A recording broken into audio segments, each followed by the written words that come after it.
பாவே மாவட்டம் பொள்ளாச்சியிலிருந்து வருகிறேன். உங்களிடம் ஒரே ஒரு கேள்வி மட்டும் கேட்குறேன். நீங்கள் ஒரு பொருளாதார மேதை, நல்லா மெத்த படிச்சிருக்கிறீங்க, மத்திய தொகுதி மதுரை மத்திய தொகுதியிலிருந்து சட்டமன்ற உறுப்பினராக இருக்கீங்க. எது உங்களுக்கு மன நிறைவை தெரிகிறது? பொருளாதார மேதையாக இருக்கிறதா, இல்லை சட்டமன்ற உறுப்பினராக இருந்து கட்சியில் இருந்து மன நிறைவை? இப்போ நீங்கள் மினிஸ்டராக இருக்கீங்க, எது மன நிறைவை தெரிகிறது? உங்களுடைய பதிலிருந்தல் இருந்துதான் நாங்கள் தலைவர் ஆகிறதா வேண்டாமாங்கிறது முடிவு பண்ணிடுவோம். நன்றி, வணக்கம்.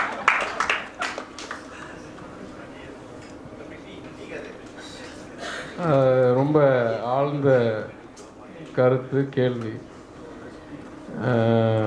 அடிப்படையில் நான் திருப்பி சொல்கிறது, நல்ல அரசியல்வாதிக்கு, நல்ல அரசாங்கத்துக்கு, நல்ல கழகத்துக்கு என்னை பொறுத்த வரைக்கும் 2 முக்கிய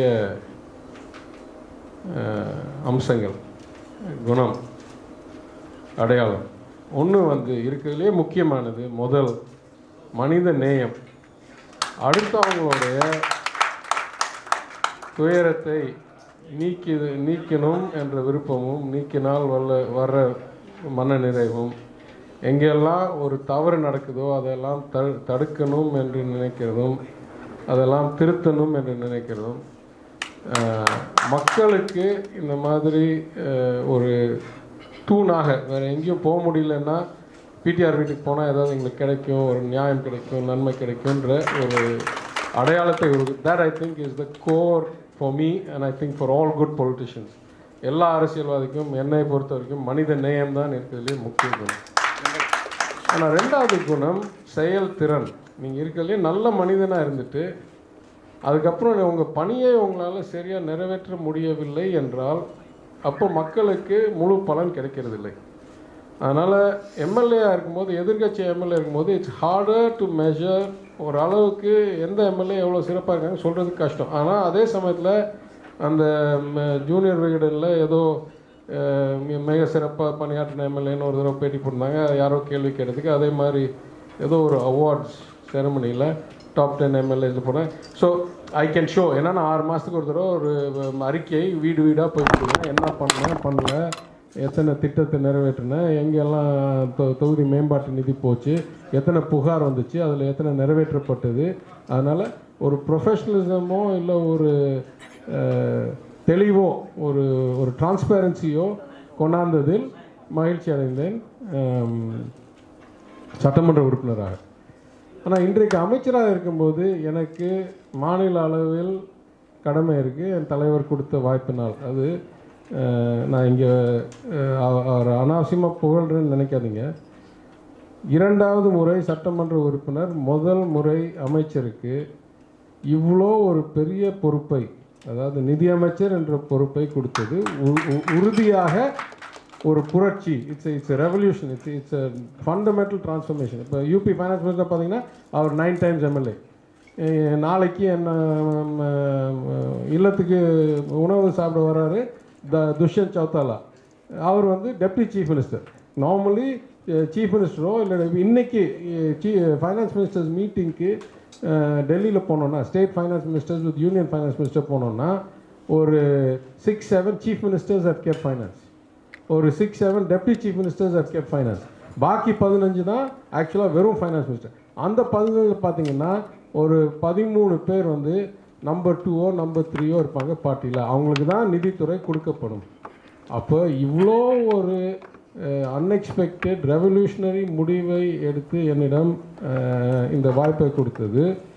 அதற்கு நான் செய்ய வேண்டிய கடமை கைமாறு சிறப்பாக விளைவை கொண்டாந்து சேர்க்கணும். அதில் நான் என்ன சொல்லுவேன்னா, I have the exact opposite problem அப்படிங்க எம்எல்ஏ.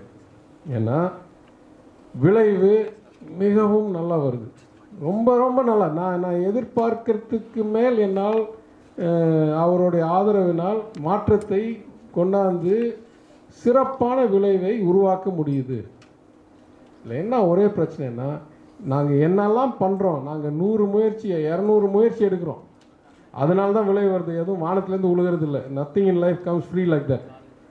அப்போது இந்த விளைவு எந்தெந்த முயற்சியினால் வருது, எந்தெந்த மாற்றத்தினால் வருது, எந்தெந்த ஜியோவினால், எந்தெந்த புது சிஸ்டத்தினால், எந்தெந்த புது கட்டுப்பாட்டினால் அப்படின்றது வெளிப்படையாக என்ன சொல்ல முடியவில்லை. ஏன் சொல்ல முடியவில்லைன்னா, அப்படியே வாழைப்பழத்தில் ஊசி ஏற்றுற மாதிரி கொண்டு போனால் தான் இதெல்லாம் நிறைவேற்ற முடியும். வெளிப்படையாக நாங்கள் சொல்ல ஆரம்பிச்சிட்டோம்னா பயங்கரமாக எதிர்ப்பு வரும். ஏன் இந்த மாதிரிலாம் நடக்குது, இதெல்லாம் பண்ணக்கூடாது, இதை விளைவு கரெக்டாக வருது, ஜனநாயக முறையில் தான் பண்ணுறோம், எல்லாம் உண்மை.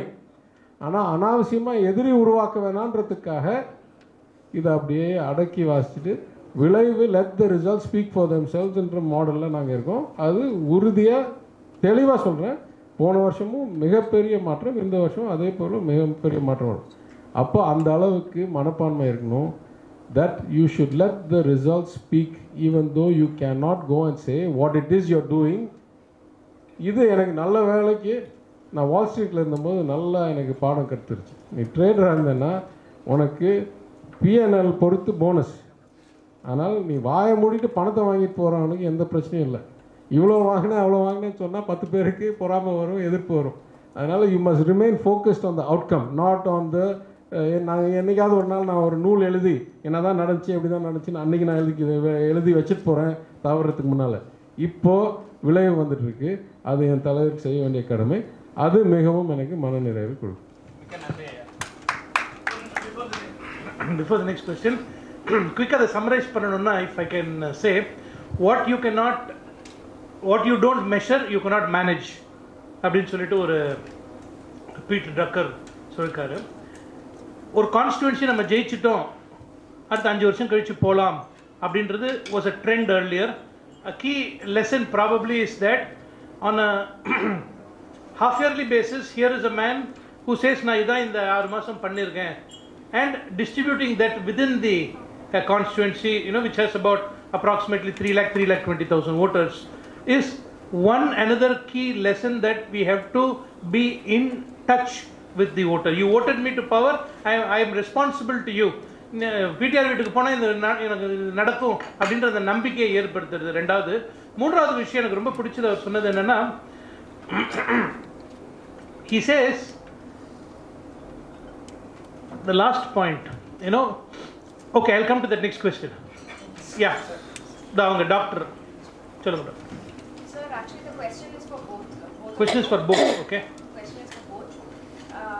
Actually, you were talking about data analysis, micro-targeting and macro-analysis and everything, which I think late Chief Minister Jayalalitha ma'am understood that in 2011, and that's when she gave an opportunity to aspire sir and IT wing. He was spearheading the IT wing and making it in-house within the party. I think that was we were the first parties to actually do that. And later, in the last, you were also heading the IT wing for part of DMK. Now my question is that since sir is not part of ADMK anymore, and understanding the value that he brings to the table, I want to know, is there going to be in the near future, are we expecting any kind of strategic positioning or understanding between both you people? Only, because you said it's for both of us, before he answers, I should tell you this. There is definitely a very strategic understanding, and that's why we are together on the same dais. If that is your question. If there will be a coalition, I'm party agnostic. Yeah. So I'm a part of the 20% now. Yeah. So you may want to take that. Everybody has a day job. I'm no longer in the IT wing. I'm no longer in any major role in the party. In fact, my leader has given me one role more for legacy reasons. My father used to be in the Sottu Padagappu Kulu of the DMK. He has now named me Sailalar of that Kulu. So that's more of an internal function. So I'm very far removed from coalition strategy, election manifesto and all that. So I'll do my job as a minister. Some greater minds and power than me will figure out how to leverage Mr. Swaminathan's talents. I'm sure. I have no part in that. That was a very political answer, the last part of it. நான் இப்போ என்ன மறந்துட்டேன்னு ஒரே நிமிஷம் நான் அதை முடிச்சிடுறேன். A very, very key lesson, okay? அவர் சொன்ன எல்லாத்துலேயும், if you want to be successful in politics, வாயை மூடிட்டு வேலையை மட்டும் பண்ணுங்க. இது என்னுடைய அனுபவத்தில். I will keep sharing a lot of these examples over the next 3 days. Yes, Jagan. Good morning, sir. moment I registered for this program, I started reading one of your book also, Sound and Now, and it has given me a lot of spark. Many people are ruling India. When do you predict a Tamil person will come as a Prime Minister? So, first of all, that's not my book. I'll tell you an interesting story. The same publisher asked me about 2 years ago whether I would be interested in writing that book. And I'll tell a little bit of a personal anecdote here. So happened that day, I was having lunch with, please sit. I was having lunch with our advisor Prashant Kishore and some other people. And because it was such a shock to me that the publisher asked me this question, lunch conversation, I asked him, what do you think, PK, what should I do? He said, no, Thiaga, whatever happens, don't touch it with a 10-foot pole. I said, why? He said, hey, you're just starting your career. Once you put something on paper that says this is good, that is bad and all that, you have to live with that for the next 20, 30 years. You say you have no interest in Delhi, but someday you may find yourself in Delhi. And if you find yourself, why do you want to have already alienated somebody by saying you are not good, this is bad, this, that? So whatever happens, you don't write the book and சொன்னாரு. அந்த advice எடுத்துக்கிட்டு நான் உடனே வேணாங்க வேறு யாராவது தேடுங்கன்னு அன்றைக்கே சொல்லிட்டேன். Somebody else wrote the book, somebody I know. They asked for a blurb, so the blurb is on the cover. That's all. My name is on the cover for that reason. But I would say something much more basic than that. And I said it to the 15th Finance Commission in my official, on behalf of the DMK, நான் உட்காந்து ராத்திரியாக type படித்து தலைவர் உத்தரவோடு அடுத்த நாள் போய் இங்கே NK Singh committee இங்கே வந்து போது கொடுத்தேன். I said, successive finance commissions have been utter failures in one respect. The idea of transfers of wealth in a federal economy, in whether it's United States or India or China or European Union, is that yes, you must take from the well-offs and give it to the less well because you want to harmonize this notion of equality. We can't say தமிழ்நாடுக்குள்ள சமநிலைக்காக போராடுறோம் ஆனால் இந்தியாவில் இல்லை என் பணம் எடுத்து வேற யாரு. We say no problem, we're good citizens, take the money, no problem. The point is that in most societies, when they take money from the well-to-do and give it to the less well-off, the gap closes. The reason for making the transfer is to reduce the inequality and increase the equality, reduce the gap. So if you see what happens in America, you take from the rich states, the New York, Californias, Minnesotas, Washingtons, you give it to the Missouris, Kansas, Alabamas, the gap closes, or North Dakotas. In China, you take from the coastal provinces, give it to the heartland, the gap closes. In Europe, you take from the rich Western economies, you give it to the Portugal, Italy's, Greece's, the gap closes. India, 25 வருஷமா, the gap has kept on increasing. Not just that, just take Tamil Nadu. At one point, Tamil Nadu was 7.5% of the population, 7.5% of the GDP, and we used to get about 7% of the devolution, which was the horizontal split between states. Vertical union or state விட்டுருங்க. Now we are about 6% of the population, we think, because the government has not bothered to run a census, which was due in 21. So the last accurate data we have goes back to 2011. 12 வருஷம் பழைய தகவலை வச்சு அரசு நடத்திட்டு இருக்கோம் நம்ம. But we are about 6% of the population. We are about 10.5% of the GDP. And we are about 4% of the tax split. அப்போனா நம்மளுடைய per capita ப்ரொடக்டிவிட்டியும் கான்ட்ரிபியூஷன் இன் டாக்ஸஸும் இன்க்ரீஸ் பண்ணிக்கிட்டே போயிட்டுருக்கு.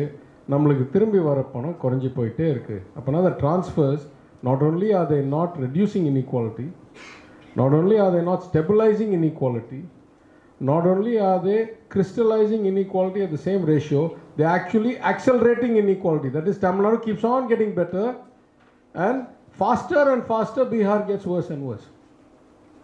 So this I told him, unless you find a way to change the incentivization, எதற்காக கூடுதல் பணம் கொடுக்குறீங்க, it can't be just because they have a deficit, it can't be just because they have not had development. You have to seek interim measures that will lead to longer term outcomes. 5 வருஷத்துக்கு ஒரு தடவை உனக்கு வளர்ச்சி இல்லைன்றதுனால நான் கூடுதல் பணம் கொடுக்குறேன்னா where is the incentive to get வளர்ச்சி? So I said instead you should say ஆண்டுக்கு ஆண்டு நாங்கள் செக் பண்ணுவோம் and you can start with measures like எத்தனை சதவீதம் பெண்கள் 15 வயசுக்கோ 12 வயசுலையோ ஸ்கூலில் இருக்காங்க, எத்தனை பேருக்கு menstrual hygiene கொடுக்கப்பட்டு கண்டினியூ பண்ணுவோம். ஏன்னா there is a strong correlation in the book, it says, between getting menstrual hygiene and continuing to high school. If half your population doesn't even get a high school education, how will your society improve? We still got a lot of work to do after that. I was at the Lady Doak convocation last Saturday. 1280 ஸ்டூடெண்ட்ஸ்க்கு degree கொடுத்தேன். கேள்வி, எத்தனை பேர் அவ்வளோ சிறப்பான ஒரு பெரிய வரலாறு இருக்கிற கல்லூரியில் படிச்சுட்டு the competition to get in is 5:1 or 10:1. How many of them will join the kind of formal economy in jobs as entrepreneurs, as officers, etc., or come to public life? Percentage is too low. So we are educating them, we are not providing them enough of a platform to actually engage. Look around this room. What percentage are women here? Right? But if you look at the high school graduation rates, 50% or more are women. So somewhere even we are not doing enough. But they are not even getting them into middle school, elementary school தாண்டி வரதுக்கே இல்லை. இதுக்கு நீங்கள் பணம் கொடுத்தீங்கன்னா 10 வருஷம் கழிச்சு ஏதாவது விளைவு கிடைக்கும். சும்மா நீங்கள் எவ்வளோ ஏழையாக இருக்கீங்கன்றதுக்காக பணம் கொடுத்துட்டே இருந்தீங்கன்னா it's இன்சென்டிவைசிங் them to stay poor. If this continues, at some point the part of the country that is giving more and more and getting less and less will start asking the question, what's in it for me? Why should this union continue the same way? கேட்டு உங்களுக்கு பிரச்சனை வரப்போகுதுன்னு ஃபார்மலாக எழுதி கொடுத்தேன். அதுதான் எனக்கு பயமாக இருக்கே தவிர யார் இங்கேருந்து அங்கே போய் உட்காரவங்களாம் யாருக்கு சொல்ல முடியும்? there being some, there will be others. வணக்கம் சார். காமேஷ் தமிழ்நாடு இளைஞர் கட்சி ஜல்லிக்கட்டு டீம். முதல்ல வாழ்த்துக்கள் சார். 1240 கோடி ரூபாய் இன்ட்ரெஸ்ட் கம்மி பண்ணி கொடுத்ததுக்கும் 4.5% என்னோட டெபிசிட் இது பண்ணதுக்கும் 40,000 கோடி நம்மளோட கடனை இன்னும் கம்மி பண்ணதுக்கும் வாழ்த்துக்கள் சார். ரொம்ப சந்தோஷம். So my question is that any ministry யார் எடுத்தாலும் சொல்ற பிரச்சனை என்ன அப்படின்னா, எங்களோட வளர்ச்சியே பண்ண முடியாத காரணம் நாங்கள் கொடுக்குற சம்பளமே பட்ஜெட் அலோகேஷன் சம்பளத்துக்கே போயிட்டு. நீங்கள் டிரான்ஸ்போர்ட் எடுத்தாலும் சரி, இபி எடுத்தாலும் சரி, இன்ஃபேக்ட் கல்வித்துறையில் இருந்தாலும் சரி, எல்லாருமே அந்த சம்பளத்துக்கே எங்களோட ஆல்மோஸ்ட் 80% போயிடுது. இதுக்கப்புறம் எங்களோட குரோத் கொடுக்க முடியலன்ற மாதிரி ஒரு ப்ராப்ளமாக சொல்லிட்டு இருக்காங்க. இந்த ஹிண்ட்ரன்சஸை ஓவர் கம் பண்ணுறதுக்கு எனி ஐடியாலஜி ஹேவ் சார் இந்த ஃபியூச்சர் இயர்ஸில்? ஏன்னா இது government department, government staff, so அதை வச்சு நான் கேட்டுருக்கேன்.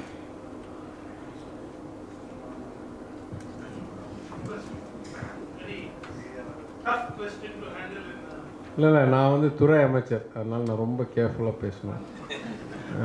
ஏற்கனவே எல்லா ஜாக்டோஜியோ எல்லா யூனியன்ஸும் போராட்டத்தில் இருக்காங்க. அதாவது அமைச்சர் PTR எங்களுக்கெல்லாம் நல்ல நண்பர் இல்லை, நல்ல கவனம் செலுத்தலை, நாங்கள் கேட்குற கூடுதல் DA, கூடுதல் பெனிஃபிட்ஸு, பழைய ஓய்வு திட்டம் என்னமோலாம் நிறைவேற்றலை, நான் முதலமைச்சர் நல்லவர், நிதியமைச்சர் தான் எல்லாம் கண்ட்ரோல் பண்ணி வச்சுருக்கான்ற ஒரு வதந்தி ஏற்கனவே பரப்பிட்டுருக்காங்க. அதனால் நான் இதிலெல்லாம் மேக்ரோ எக்கனாமிக் ரீதியாக நீங்கள் சொல்கிறது ரொம்ப கரெக்டு. நான் I go back to I give a parallel. I used to work in an investment bank.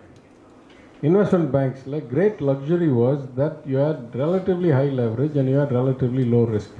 ஒரு காலத்தில் சொல்லுவாங்க கமர்ஷியல் பேங்க்குக்கும் இன்வெஸ்ட்மெண்ட் பேங்க்குக்கும் என்ன வித்தியாசம்? கமர்ஷியல் பேங்க் இஸ் இந்த ஸ்டோரேஜ் பிஸ்னஸ். அதாவது பணத்தை வாங்கி அது கடனாக கொடுத்து அது வட்டி வாங்கி திருப்பி, so they are storing loans. இதுதான் கமர்ஷியல் பேங்க். தேர் இந்த storage business. Investment banks R இந்த மூவிங் பிஸ்னஸ். நம்ம ஒரு IPO கொண்டாடுறோம், ஒரு டெட் டீலை கொண்டாடுறோம், இன்றைக்கி அண்டர்ரைட் பண்ணுறோம், நாளைக்கு டிஸ்போஸ் பண்ணிடுறோம், மார்ஜின் ஏற்றுறோம். So it's a high margin low risk business. Moving business much better than storage business. Because of that, if you looked at commercial banks, the cost of employees, salaries, bonuses and all used to be 25-30%. Right? There will be other risk management systems, infrastructure, real estate, branches, and all. And the return on equity will be about 10, 12, 8 in the மாதிரி. Investment bank பார்த்தீங்கன்னா the return on equity will be 30, 32, 35%, and the employees will be making 50-55% of the total revenue. அப்போ பாக்கி 15-18% என்ன இருக்கணும்? கட்டடம் இருக்கணும், IT இருக்கணும், travel expense இருக்கணும், அவ்வளோதான். உங்களுக்கு மூளையும் பிராண்ட் நேமும் ஒரு ஹை ரெண்ட் டிஸ்ட்ரிக்டில் பயங்கர ஸ்கை ஸ்கிரேப்பர் இருந்தால் போதும். You don't have any other cost. In that business, in the two most people-sensitive businesses that I have seen and I have understood in the world, which is high-end management consulting like McKinsey, etc., or high-end, what used to be in the day before the crisis, pure-play investment banking like Goldman Sachs, Lehman or Morgan Stanley, etc., more than 50% of the total revenue used to go to employee compensation. That was considered the elite of the elite, right?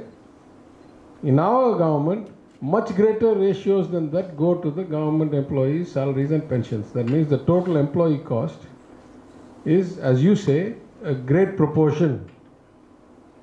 Is that a sustainable model or not? The people of Tamil Nadu have to think about. அதுக்கு மேலே நான் சொன்னேன்னா என் பேர் கெட்டு போயிடும், எனக்கு அன்வசியம் பிரச்சனை. இங்கேன்னு இல்லை, எந்த ஆர்கனைசேஷனுமே எடுத்தீங்கன்னா கூட ஓனர் நல்லவராக இருப்பார், அக்கௌண்டன்ட் தான் கெட்டு பேர் வாங்கிட்டு இருப்பாப்புல. So more or less the same thing. Yes sir. வணக்கம் சார், என்னோட பேர் எழில்வான். சின்னவழி தென்காசி தெற்கு மாவட்டம் ஒன்றிய கவுன்சிலாக இருக்குது. நீங்கள் சொன்னது போல் ஒரு கவுன்சிலர் லெவலில் தான் பொலிட்டிக்கல் கரியர் ஸ்டார்ட் பண்ணியிருக்கேன். 30% மோர் டிஃபரன்ஸில் அந்த பர்சனல் கனெக்டில் பட் நம்மளோட திராவிட ஐடியாலஜிஸ்ன்னு பார்க்கும்போது பார்த்தீங்கன்னா நம்ம வந்து மாநில உரிமை, மொழி உரிமை, இப்போ நீங்கள் சொல்கிற பொருளாதார உரிமை பற்றி நம்ம கேட்கும் போதே மற்றவங்க என்ன பார்க்குறோம், நம்ம உடனே ஒரு பிரிவினை டாகோ வேற ஒரு ஷேடை கொடுத்து நம்மளை வந்து அந்த ஆர்குமெண்ட்டையோ அந்த நம்மளோட நல்ல கருத்துக்களோட உருவாங்க மாட்டாங்க. இது நம்ம அவங்க சைட்லேருந்து அதை குறையாக பார்க்காம அதை நிவர்த்தி பண்ணுறதுக்கு நம்ம சைடில் நம்ம என்னென்ன ஒரு ஆக்டிவிட்டிஸை பண்ணால் இந்த we are the Indians. இல்லை நம்ம ஆனால் பார்க்கும்போது பார்த்து நம்ம வேற மாதிரி ஒரு டேக் பண்ணுறாங்க. நான் மொழி பற்றி பேசினா நீங்கள் பிரிவினைவாதியா, இல்லை மாநில உரிமை பேசினா பிரிவினைவாதியா, ஒரு பெரிய டாபிக் ஒரு இன்சைட் கொடுத்தாங்க. நான் ரெண்டு பதில் சொல்கிறேன், ரொம்ப சுருக்கமாக பதில் சொல்கிறேன். முதல் பதில் வந்து இது வரைக்கும் மாநில உரிமை பற்றியோ ஜிஎஸ்டியோடைய பிழைவுகளை பற்றியோ இல்லை ஒன்றிய அரசோடைய அத்துமீறல் இன்டு ஸ்டேட் சப்ஜெக்ட்ஸ், அதாவது த்ரூ சென்ட்ரலி ஸ்பான்சர்ட் ஸ்கீம்ஸ், அவங்க ஸ்டேட் சப்ஜெக்ட் கான்ஸ்டியூஷனில் இருக்கிற ஸ்டேட் சப்ஜெக்ட்ஸில் கை வைக்கிறத பற்றியோ இது வரைக்கும் நான் வாழ்க்கையில் என்னெல்லாம் சொன்னேன்னா சேர்த்து வச்சிங்கன்னா அது குஜராத் முதலமைச்சர் திரு நரேந்திர மோடி சொன்னதில் 50% கூட வராது. தெளிவாக சொல்கிறேன். Everything I have ever said on all the subjects of states' rights, avoidance of central intrusion, problems with the GST is less than 50% of the statements made by our Honorable Prime Minister when he was the Honorable Chief Minister of Gujarat. The difference is, as they say in politics, where he stands on the issue depends on which seat he sits. He happened to sit in one seat one day, today he sits in another seat. His stand on the policy has become night and day. At least I've never had the opportunity, so who knows whether my stand will change. I've only sat in one seat, my stand stays the same. Now wait till I'll say the second thing. The second thing is that when I have this problem with the 15th Finance Commission, and then in many debates where people start painting me as somehow not patriotic, saying that I grudge that we give only 1 rupee and get back, we give 1 rupee and get back only 35. I said, that's not what I'm grudging. I am grudging that 65 that you don't send back to me is not being spent usefully, and therefore my fellow citizens who are residing in UP or Bihar or Haryana or Rajasthan are not getting the quality of life that my Tamil brothers and sisters are getting. So I am saying it as a patriot, I am not saying it as a Pirivanavadi. ஏங்க நம்ம மாத்திரம் முன்னேறணும், ஏங்க என்னுடைய சகோதரர்களை ஹிந்தி பெல்ட்டில் பின்தங்கி வச்சிருக்கிறீங்க, அவங்கள உயர்த்துங்க அப்படின்னு தான் நான் கேட்குறேனே தவிர பணத்தை கூடுதல் கொடுன்னு நான் கேட்கல. Thank you, sir. We'll take one last question. Yes. So, Arjun Rajan from Coimbatore. I'm a student. I really loved your speech. It was really educative. What are you studying? Why don't you tell them? I'm going to be studying politics and economics at King's College London next year. So, one question I want to ask you from your speech was that you said there's a lot of misdirection, misinformation. And people tend to gravitate towards, big headlines, catchy headlines, and they don't really focus on the important things that matter, the reports, the statistics that you put out. As a politician, how do you think you're going to cut through this kind of cloud of misinformation, and how do you deliver these important statistics to the people who really need to understand them but aren't really qualified or educated enough to understand them? They put That's a very, very important and incisive question. Listen, the market is efficient. எனக்கு திறமை இருக்குது, நான் நல்லவன், என்னுடைய விளைவு நல்லா இருக்குன்னு நான் சொல்லி யாருக்கு பிரயோஜனம்? Either the people believe it and see it is true and it affects their daily lives, அதாவது அவங்க குவாலிட்டி ஆஃப் ட்ரிங்கிங் வாட்டரோ இல்லை அவங்க ஆக்சஸ் டு ஜாப்ஸோ இல்லை அவங்களுடைய ரேஷன்ஸோ இம்ப்ரூவ் பண்ணுதா இல்லையா அப்படின்னா then I am successful. So I completely agree with you. I say that the art of communication, the art of taking complex or quantitative things and making them accessible to people is the key to political success in the day of social media, right? If you cannot do that, you don't deserve to continue. I'll put it a different way. On the one hand, I'll say the people get the government they deserve. They vote, right? Whatever outcome they get is what they deserve. If after that it doesn't come out well, who are they going to complain against? Right? If you don't vote, then you have no chance to complain. But if you vote and you get an outcome, even that there are nuances. They'll say, no, but 37% of the vote determines first past the post system is bad. The Hindi belt, they got average of 60. In South India, they got average of 18. But we're still there. There are all nuances. But broadly speaking, at the most granular level, the people deserve the representative and the government they get because they voted and that's what they get. The flip side of that coin is, if I genuinely am a better performer, a more caring politician, a better execution guy, திருப்பி சொல்கிறேன், மனித நேயமும் செயல்திறனும் எனக்கு இருந்து அதை மக்களிடம் போய் சேர்க்க முடியவில்லை என்றால் எனக்கு தகுதி இல்லை திருப்பி நீடிக்கிறதுக்கு. That's my limitation. So if you want to be a successful politician, beyond these two, you got to have a way of reaching the message to the people in a manner they can absorb it and understand it. And if you can't do it, these two can give you mana niraivu. If you're a believer like me, can give you punyam. Maybe you will increase your credit account with God, but you won't get re-elected. So you have to do that part also exceedingly well. The irony is, many people who can't do number one or number two, who don't have gunam number one or execute at number two, are good at three. So then it's even more imperative on you to find a way to cut through the clutter and get out the... But I would say, I'll end on a positive note. It's much, much easier to do in Tamil Nadu than it is at a pan-India level. Because we have high education, because we have participation of everybody in the economy, because we're 50% urban, because even in the rural areas we have 75% penetration of internet. Let me ask a different question. If WhatsApp University is the way to spread bullshit, basically, that's or false propaganda, why is it that the masters of false propaganda are not able to make serious inroads in Tamil Nadu? There are more users in Tamil Nadu than any other state per capita. Because once you go past a tipping point, if only 5% or 10% or 20% people have WhatsApp, they are considered the professors of the rest of the people, and only whatever crap they get will penetrate to the rest of the people. But if everybody has WhatsApp, and if everybody has two numbers, and if everybody is getting 100 messages from 40 different groups every day, it's very hard for you to sustain a false narrative for a long period of time. So in a way, the fact that we have such an educated, such a connected, such a aware voting population is a blessing for people. If I really believe I'm doing well, then I have no excuse for not being able to get that message to the people. And if I fail, I don't deserve to get re-elected. It's an efficient market. There's no, யாருக்கும் இது வந்து உரிமை கிடையாதுல்ல, போராடி தானே வாங்கணும்.